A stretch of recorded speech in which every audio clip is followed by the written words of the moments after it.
할렐루야. 오늘도 수요 예배에 참여한 우리 모든 성도 여러분, 주님의 은혜와 능력이 여러분과 함께 하시기를 주님의 이름으로 축원합니다. 자, 오늘 이 시간 우리에게 주시는 하나님의 말씀은 빌립보서 1장 6절 그리고 2장 12절 13절 말씀을 함께 읽어보도록 하겠습니다. 빌립보서 1장 6절 말씀 먼저 읽습니다. 너희 안에서 착한 일을 시작하신 이가 그리스도 예수의 날까지 이루실 줄을 우리는 확신하노라. 아멘. 이어서 빌립보서 2장 12절 13절 봉독해 드립니다. 그러므로 나의 사랑하는 자들아, 너희가 나 있을 때뿐 아니라 더욱 지금 나 없을 때에도 항상 복종하여 두렵고 떨림으로 너희 구원을 이루라. 너희 안에서 행하시는 이는 하나님이시니 자기의 기쁘신 뜻을 위하여 너희에게 소원을 두고 행하게 하시나니. 아멘. 오늘도 이 말씀을 통해 우리에게 주신 하나님의 음성을 듣게 되길 바랍니다. 수요일 이 시간에 우리는 예수님과 동행하는 사람이라고 하는 큰 주제로 우리가 함께 말씀을 나누는데요. 오늘은 성화의 삶과 예수님과 동행하는 삶에 대해서 함께 생각해 보고자 합니다. 예수님과 동행하는 삶은 구원으로부터 시작되고 구원을 이루는 과정에서 주님과 동행하는 삶을 살고, 그리고 그 구원이 완성되는 날 영원토록 우리는 주님과 함께하는 삶을 살게 될 것입니다. 그렇기 때문에 우리가 지금 얘기하는 이 주제인 예수님과 동행하는 삶을 이해하려면 큰 틀에서 구원이 무엇인지 먼저 좀 이해할 수 있어야 되겠는데요. 구원이란 무엇인가? 성경이 말하는 구원은 세 가지로 얘기할 수 있습니다. 이미 받은 구원이 있고요, 현재 우리가 누리고 있는 구원이 있고, 그리고 장차 완성될 구원이 있습니다.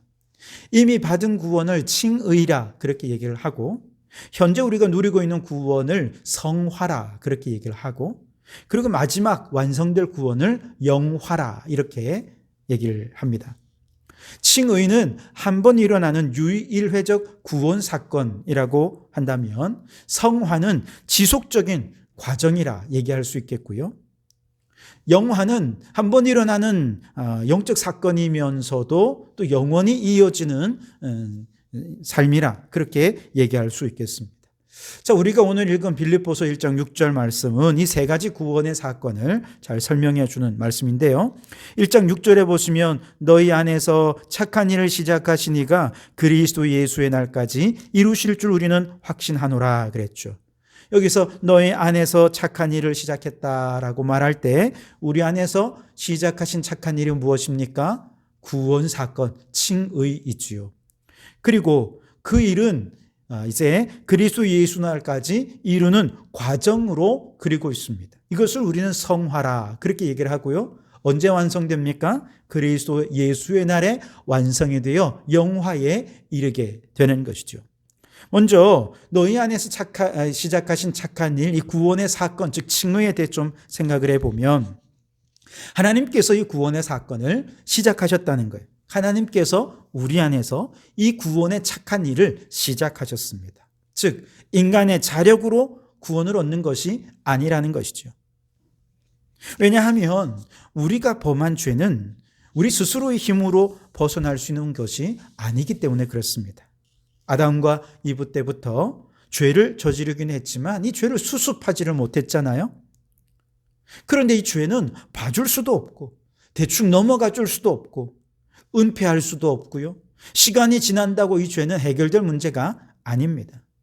그렇다고 남을 탓하거나 책임을 전가할 수 있는가? 그것도 아닙니다. 죄는 확실한 값을 치러야 하는 것이죠. 그래서 죄사함이라고 하는 말을 우리는 속량이라고 하는데, 이 속량이라는 말은 영어로 리뎀션이라고 하는데, 죄값을 치른다, 값을 치른다라고 하는, 이거는 재무적인 용어입니다. 경제적인 용어인 것이죠. 죄에 대하여 정확하게 값을 치러야 한다, 이것이 죄사함, 속량이라는 뜻이죠.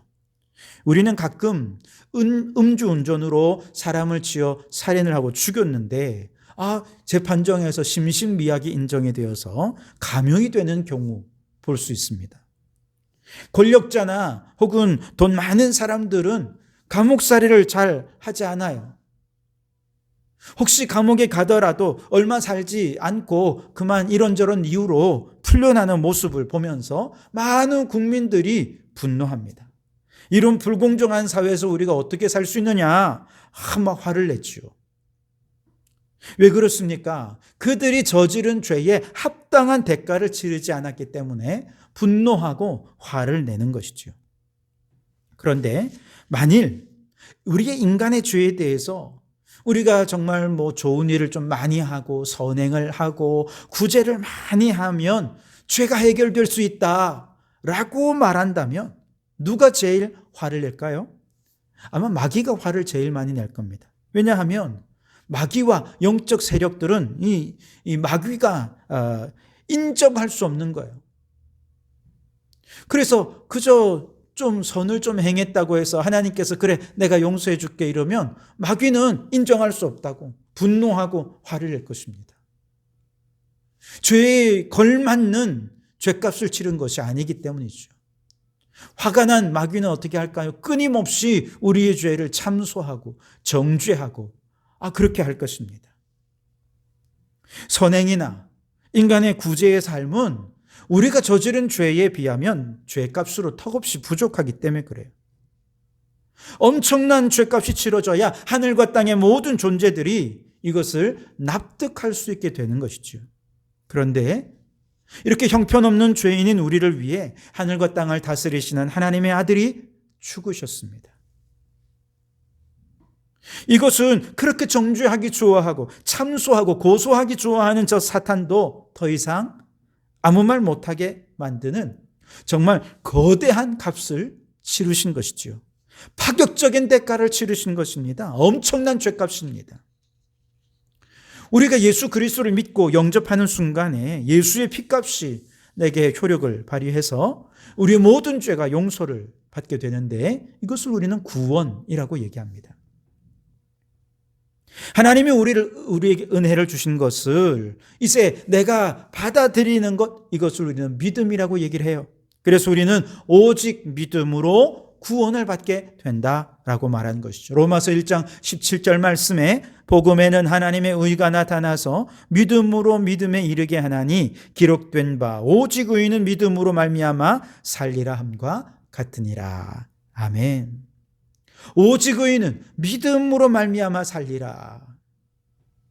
믿음은 예수 그리스도를 통해 이미 죄의 값을 다 치르신 하나님의 은혜, 나는 아무 공로 없으나 이미 하나님께서 우리를 위해 행하신 그 놀라운 일들을 그저 받아들이는 것, 이것이 믿음인 것이죠. 예수님께서 치르신 그 죄의 값은, 십자가 위에서 피 흘려 치르신 그 죄의 값은 우리의 과거에 저지른 죄뿐만 아니라 현재와 미래의 모든 죄까지도 다 용서하시고도 남음이 있을 만한 엄청난 죄값이라고 말할 수 있습니다. 그래서 우리가 예수님을 믿기 전에는 물론이고 예수님을 믿은 이후에도 사실 우리는 여전히 죄를 짓지 않습니까? 죄 없는 사람은 없습니다. 그런데 예수님을 믿은 이후에 죄를 범했다면 다시 불신앙으로 떨어지고 우리가 받은 구원은 취소가 되는 것입니까? 아니라는 것이지요. 만일 우리가 처음부터 우리가 받은 구원이 내가 선을 행하고 내가 착한 일을 많이 해서 받은 구원이라고 한다면 우리는 이만큼 선행을 쌓아서 구원을 받았는데 그 이후에 구원받은 이후에 우리가 짓는 죄가 이보다 훨씬 더 많으면 또다시 구원이 취소될 수 있겠죠. 그러나 처음부터 우리가 얻은 구원은 내 공로가 아니지 않았습니까? 예수 그리스도의 그 십자가의 피의 은혜로 우리가 구원받은 것이지요. 그런데 그 보혈의 은혜가 얼마나 크고 놀라운 것인지 과거에 우리가 지은 죄, 그리고 지금 우리가 짓는 죄, 앞으로 우리가 살면서 지는 모든 죄를 다 덮고도 남음이 있는 엄청난 죄값을 치러 주셨다는 것이죠. 그렇기 때문에 예수님을 믿은 이후에도 우리는 죄를 범할 수는 있지만 우리가 죄를 범하는 그 순간 그 죄를 깨닫고 주님 앞에 회개하고 돌이켜서 주님의 은혜를 구하기만 하면 그 보혈의 능력은 어떤 죄도 다 용서하시고 결국 우리를 천국으로 이끌어 주실 줄 믿습니다. 나의 노력과 나의 의로 천국 가는 것이 아니라 비록 우리는 실수하고 죄를 범하고 넘어지는 연약한 존재이지만 그런 우리들을 하나님께서 끝까지 붙잡고 저 천국까지 책임져 주시겠다 하는 것이지요.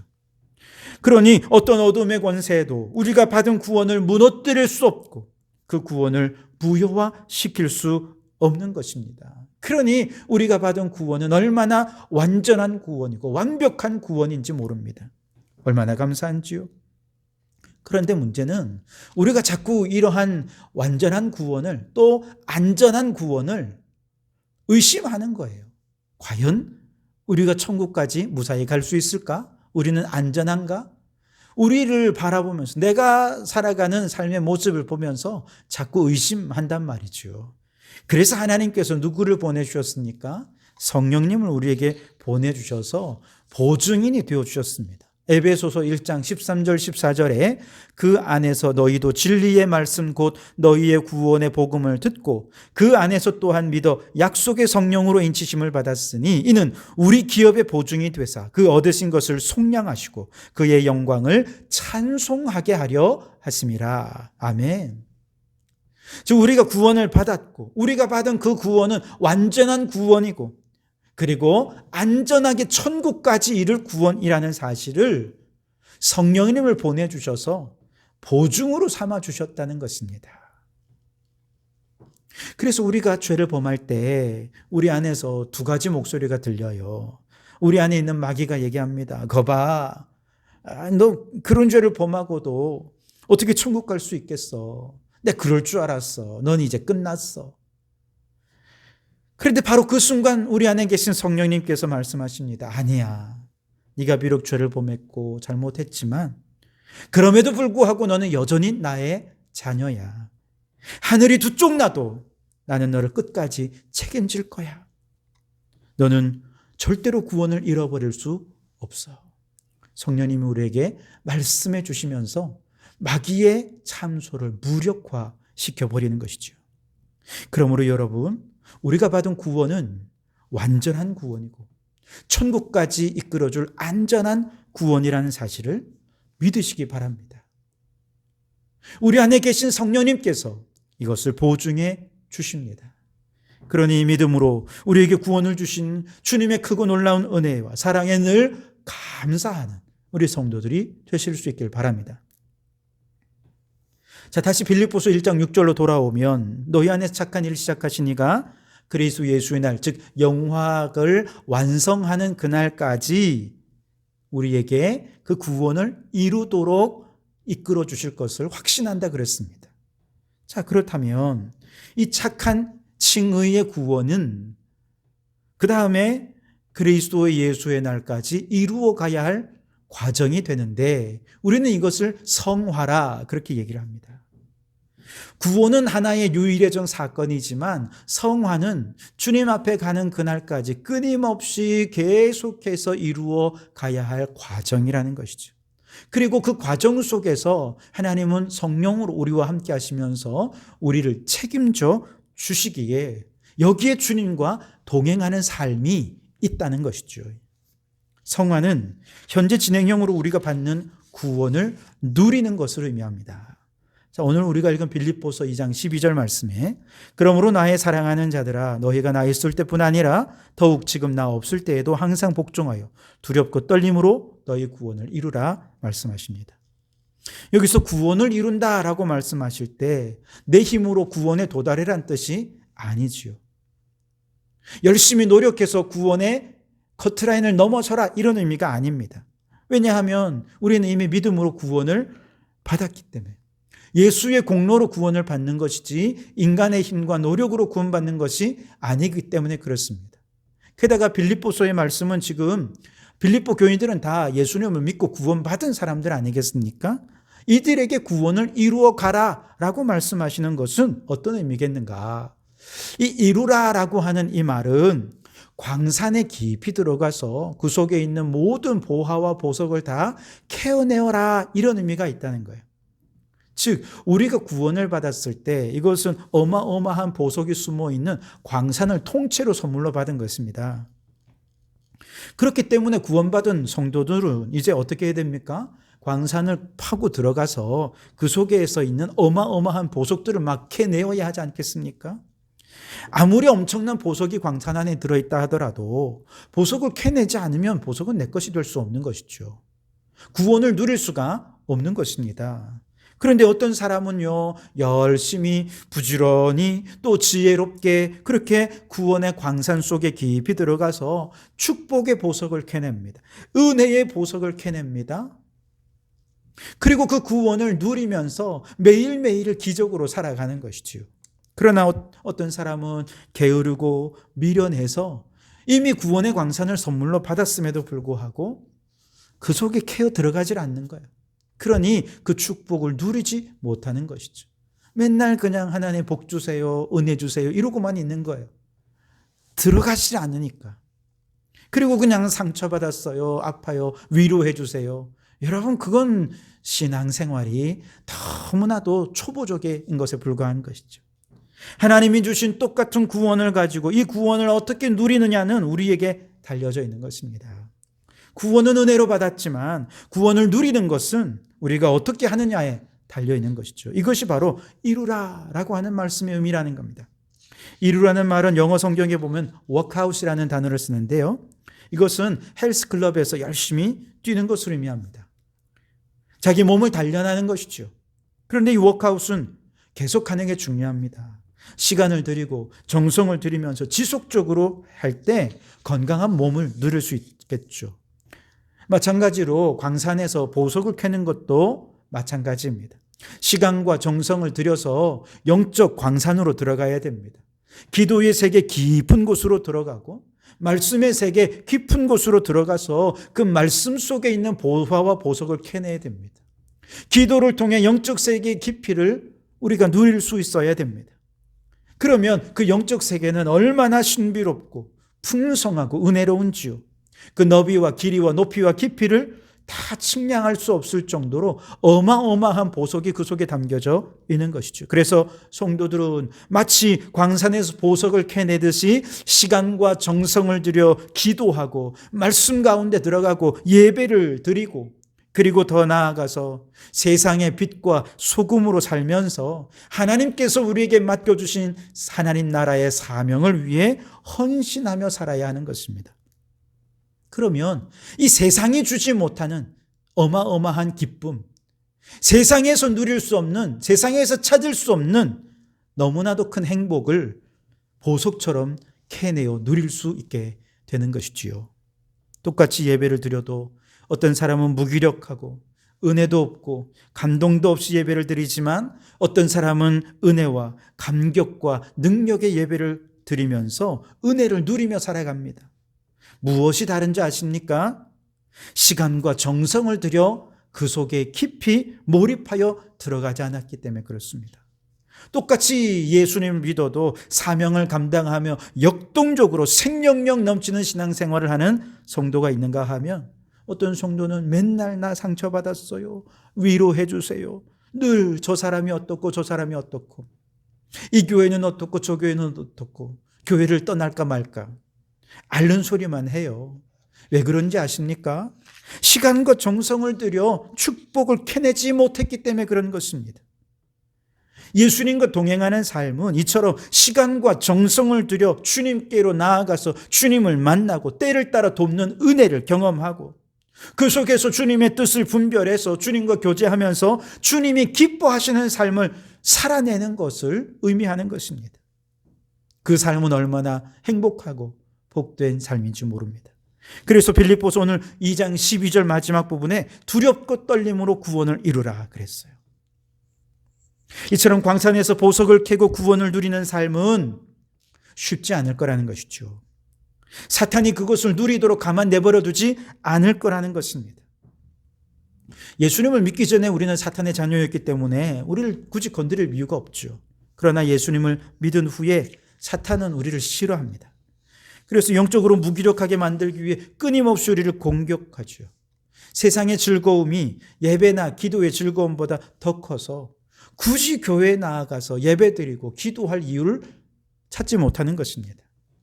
내 돈 들여, 정성 들여, 시간 들여 이웃을 위해, 교회를 위해 봉사하고 헌신하는 거 아까운 거예요.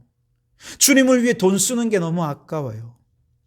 그러고는 2배, 3배로 돈 쓰면서 가족들과 아이들과 여행 다니고 맛있는 거 먹으러 다니는 데는 하나도 아까워하지 않습니다. 하나님의 창조 질서 회복을 위해 에너지를 절약하고 일회용품을 쓰지 않기 위해 노력하는 것보다 그저 한 번 쓰고 버리는 것이 돈도 절약되고 편리하니까 그저 편리한 대로 살아가는 것이지요. 이 모든 것이 마귀가 우리를 영적으로 무기력하게 만들고 하나님 나라에 헌신하지 못하도록 만드는 영적 공격이라는 것이죠. 그래서 성도들은 긴장해야 됩니다. 두렵고 떨림으로 마귀의 공격을 차단하고 이 구원의 광산에 들어가 시간을 들여 정성을 들여 은혜와 축복을 캐내며 구원을 누려야 하는 것이지요. 그러면서 덧붙이는 게 뭐냐? 비록 마귀의 권세가 우리를 공격하겠지만 두렵고 떨림으로 구원을 이루어가는 과정에서 내가 너와 함께할게. 그렇게 말씀하십니다. 오늘 13절 말씀에 너희 안에서 행하시는 이는 하나님이시니 자기의 기쁘신 뜻을 위하여 너희에게 소원을 두고 행하게 하시나니. 하나님이 우리 안에서 행하신다는 것입니다. 아무리 마귀가 공격해오고 아무리 마귀가 우리에게 대적한다 하더라도 하나님이 우리 안에서 행하시면 우리는 넉넉히 이길 수 있습니다. 하나님께서 우리에게 말씀하시는 거예요. 두렵고 떨림으로 구원을 이루라. 그러나 걱정 마라. 내가 너와 함께하겠다. 약속해 주시는 것이죠. 그래서 예수님과 동행하는 성도들은요, 그 마음속에 하나님의 소원이 자꾸자꾸 일어납니다. 하나님의 열정이 일어나요. 하나님이 정말 기뻐하시는 것이 무엇인지, 하나님이 원하시는 것에 대한 소원이 이거 하나님 기뻐하시겠다, 이런 마음들이 자꾸자꾸 일어나는 것이죠. 그것이 예수님과 내가 동행한다는 증거인 것이죠. 우리의 마음속에 그전에는 내가 기뻐하는 일들을 했습니다.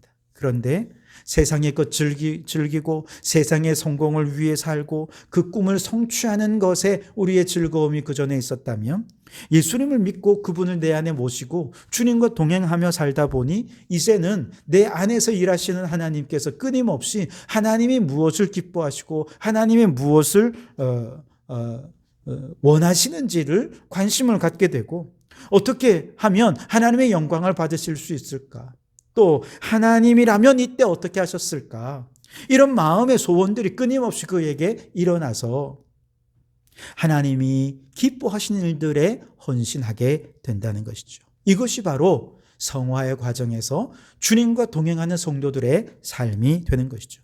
이렇게 성화의 길을 주님과 동행하며 주님 손잡고 함께 걸어가면 마지막 날 그리스도 예수의 날에 주님 모시고 재림하시는 그 마지막 날에 우리는 영화의 저 천국에서 영화로운 존재로 변화되어서 주님과 영원토록 함께하는 삶을 누릴 수 있게 될 것입니다. 그러므로 여러분, 예수님과 동행하는 삶은 이미 받은 구원을 그리스도 예수의 날까지 이루는 성화의 과정을 의미합니다. 그 길에서 우리 안에서 거룩한 소원을 주시고 거룩한 열망을 주실 때 우리 성도들 아멘 순종하셔서 날마다 주님과 동행하며 두렵고 떨림으로 구원을 이루어가는 우리 성도들이 되시기를 주님의 이름으로 축원합니다. 기도하시겠습니다. 오 하나님, 우리를 위해 엄청난 죄값을 치르신 주님께 감사를 드립니다. 오직 믿음으로 이 구원의 은총을 누리게 하심도 감사합니다.